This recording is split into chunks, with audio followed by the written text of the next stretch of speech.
My name is Israeli Bora, and I am the founder of the Heart of Detroit, which is a nonprofit geared towards just the communities and bringing back that village to raise a child feel. We do partner with caterpillars to butterflies and fathers being involved.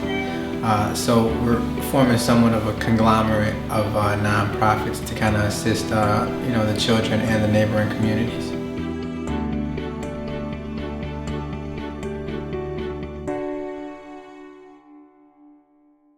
So what is your role in the organization?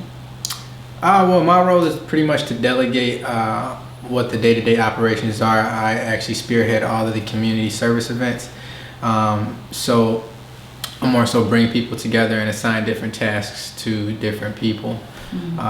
Initially, I wasn't a nonprofit at all. I think it was maybe 5 years ago. My wife and I had went to we were supposed to go to a nonprofit event, and for some reason or another, I think I overslept or something, so we were kind of bummed out that we couldn't make it to the community service event. So around that time, this is prior to me moving 100% into real estate and house flipping, and I think I had maybe like $60 on me, just cash. So we ended up going and making a few care packages, and we went around the city and we kind of passed them out to different people. And something that stood out was this woman named Miss Mary. Now, I felt kind of bad because I didn't know if she was a guy or, because she was dressed in so many bundles, you couldn't even see her face, right? So I remember the care packages had like a $10 McDonald's card in it, hand sanitizer, flashlight, a whistle, like deodorant, and some canned goods and whatnot. But she was just so excited about these small things that we see as, some of us wouldn't even consider it to be anything. We get a box like that, we set it on the table and never touch it again. So for her to be so appreciative of something that only cost about $20 was it spoke volume. So what we did was we ended up giving her these things, and I remember that we stopped and we prayed, right? So it was 3 of us there. When we prayed, first off, I don't remember having control over myself in that moment, right? So something divine came over me, and I remember looking at myself like, oh, this is really happening. And the whole parking lot stopped. Like, no, everybody stopped. It was a gas station, so the whole gas station stopped. So instead of just me, Miss Mary, and my wife praying at the time, it was literally everybody in the parking lot had stopped, bowed their heads, and it was like a collective effort. Now, I didn't know any of these people. I didn't have any idea that it would happen in that way, and I just remember feeling like every emotion like all at once. And I was like, I wasn't hyperventilating, but I got really, really hot, and I got happy, and then I got sad, and then I kind of went through all these emotions because I was getting like a transference from Miss Mary and everything that she's been through, and it was cold, you know what I mean? So just the thought that I get to go back to my car and she gets to stay here, and when those things run out, Lord knows when she's gonna have the ability to restock on those things, it changed something in me. And I'm like, well, I can't live a life that is not of service to the people around me, because ultimately God's gift to us is our life, and our gift to him is what we do with it and what kind of results we offer him. So I don't want to get to the gates and hey, what'd you do with the life I gave you? I bought clothes, I went hanging out. And I want to be able to say, well, I helped the people that needed me and those who didn't. I was able to be a voice for those people who don't have a voice, and I was able to branch out and just connect people who normally would not have been able to connect with each other. So the Heart of Detroit, what types of programs does it include? So right now, I took a brief hiatus just because I left a full-time career as a claims adjuster to building my brand and my company. So I did take a brief hiatus, but essentially what the mission statement and the goal of the Heart of Detroit is to create a sort of like block club for each neighboring community. So we want to get to the point where all of your neighbors know you, they know the kids, they know the people in the community, so that you can pull together resources, because a lot of times we all have different resources and different things that we bring to the table, but there's so many barriers that we have that block us from being able to communicate with one another. It may be what we look like, it may be our beliefs, it may be just not being a people person. So the Heart of Detroit, really the mission statement is just to show your heart, like overcome every other physical appearance or religious view or sexual preference or any of those things, and just show your heart, because ultimately that's one thing that we all have in common. So in that, we're able to not only bring communities together to pool in resources, food, clothing, a plethora of different things, but we're also able to replicate that from neighborhood to neighborhood to neighborhood, and not only focus on Detroit, but more so a drop in the bucket creates, a drop on one side of the ocean creates a tidal wave on the other. So being that small drop that creates that huge impact. So that's really the goal of what we're trying to do. Okay. So it sounds like what I'm hearing is, you're trying to reach not only the youth, but adults Absolutely. as well that are in need. Absolutely. One thing, that kind of I was thinking about when you were talking was, have you ever heard of the Baltimore Gallery? I haven't. No, so it's just a small type venue over in the New Center area, and I've seen them do a lot of charity work type things, to where they had a drive where you could come in and you could see the art. But what you would pay with is like tampons or something, some type of self care items that they were going to donate to women in need. That is absolutely dope. So that may be something, if you were looking for anyone else to kind of partner with, check them out and see if you can kind of come up with an event such as that to get some resources together, to give out to people as well. So, and ultimately what I'm looking to do is form a conglomerate, right? So I'm looking to, like, I used to work for AAA some years ago, and a lot of people don't know that AAA is not one company. AAA is, in Michigan, it's ACG, which is Auto Club Group, right? So it's formed by like the Hoosier Motor Club and a bunch of different auto clubs that were bought out by the same company. They all, obviously insurance is the same anywhere you go, so they all function the same way, but they're one big conglomerate and one of the largest insurance agencies in this state. So that's what I'm looking to form as far as nonprofit, because I have so many different friends, I have associates who all have nonprofits, and they all kind of can coincide with one another, but they don't connect. And it's the same thing I was saying about the communities. Like, for instance, I do a lot of motivational speaking, we do mentorship programs, but my company can't do all of that at once, right? So, for instance, Caterpillars to Butterflies, a good friend of mine, Nicole Thomas, she mentors youth women, and my daughter, she's a part of that. Actually, today is their enrollment.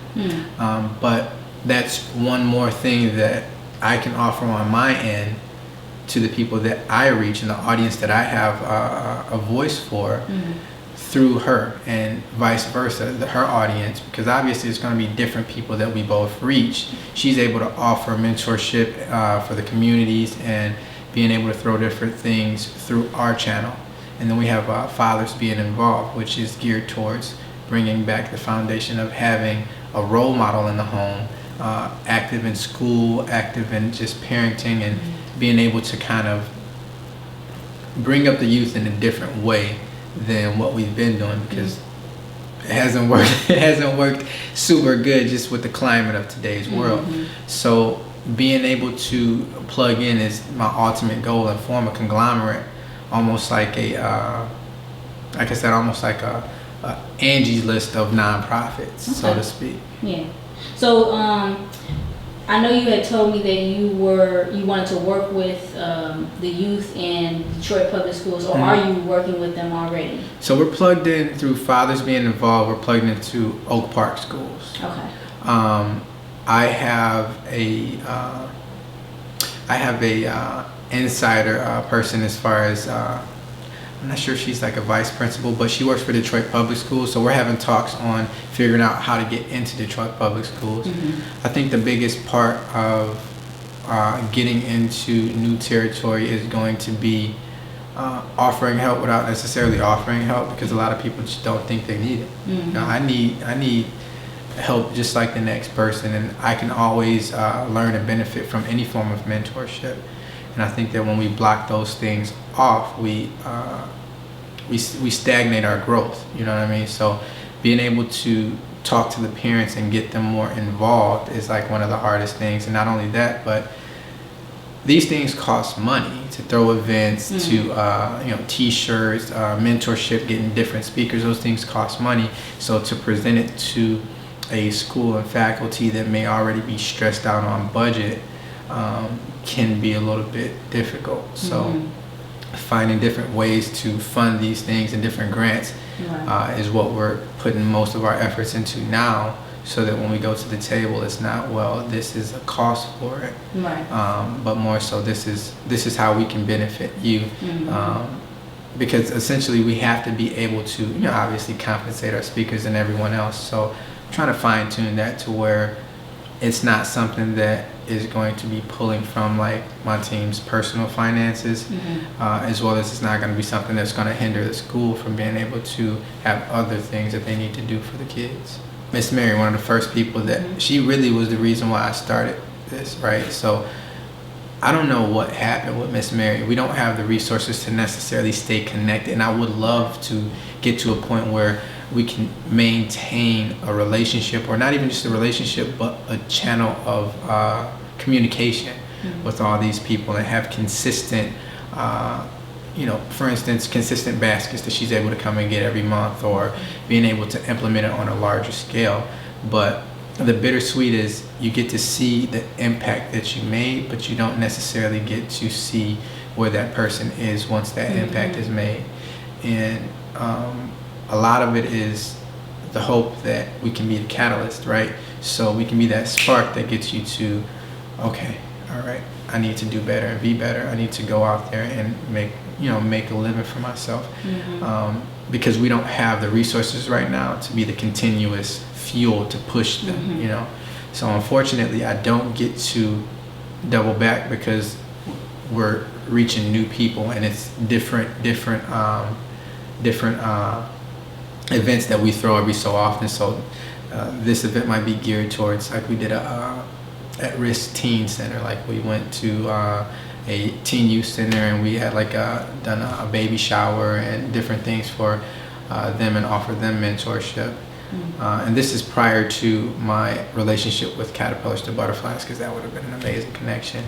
But then we did a Thanksgiving drive. So we fed like 150 people on Thanksgiving, and then we did a drive for the homeless. So it changes so much that we're not able to necessarily see what the outcome of the resources that we poured in are.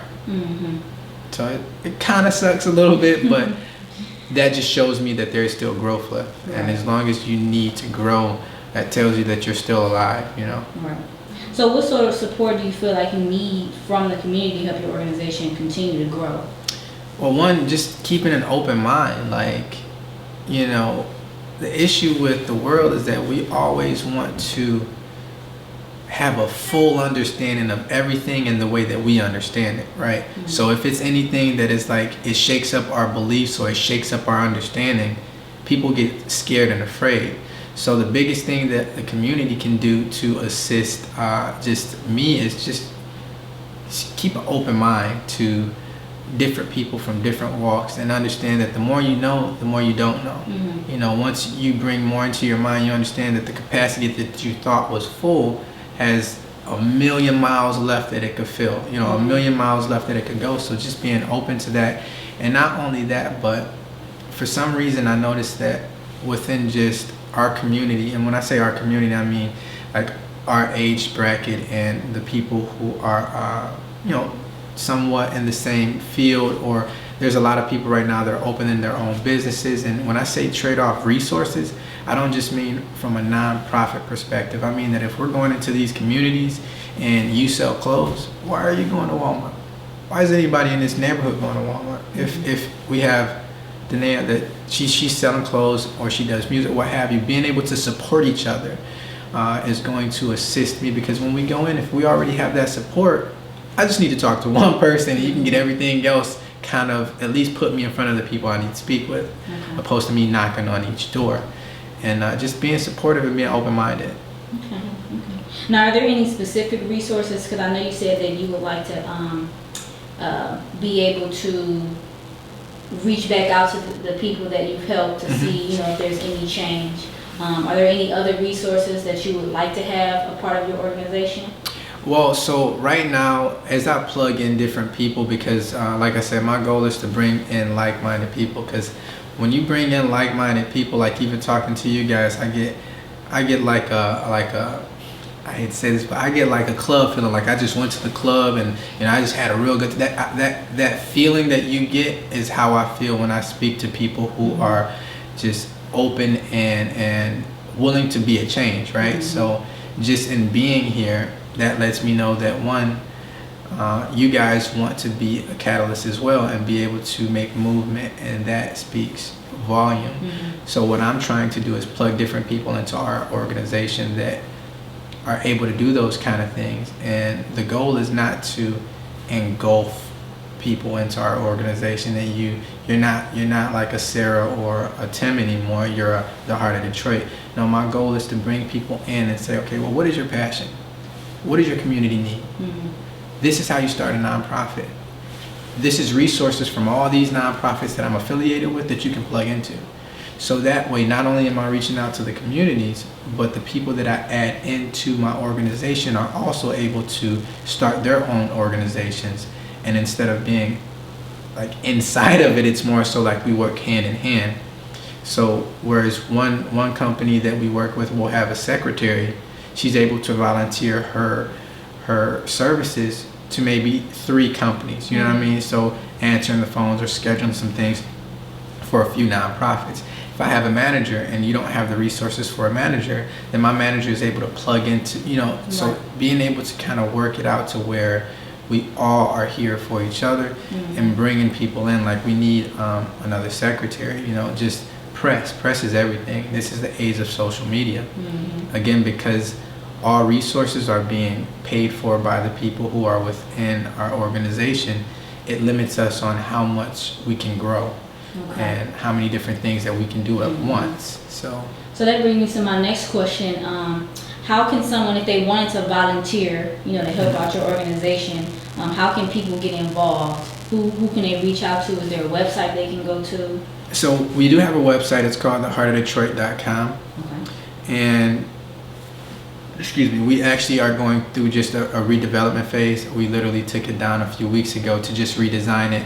But you are able to go on to our Instagram page, which is Heart of Detroit, and you're able to reach out to me via social media as well. Israeli Bora on pretty much all social media. I am Israel on Snapchat, but I don't know why anybody would want to reach me on Snapchat.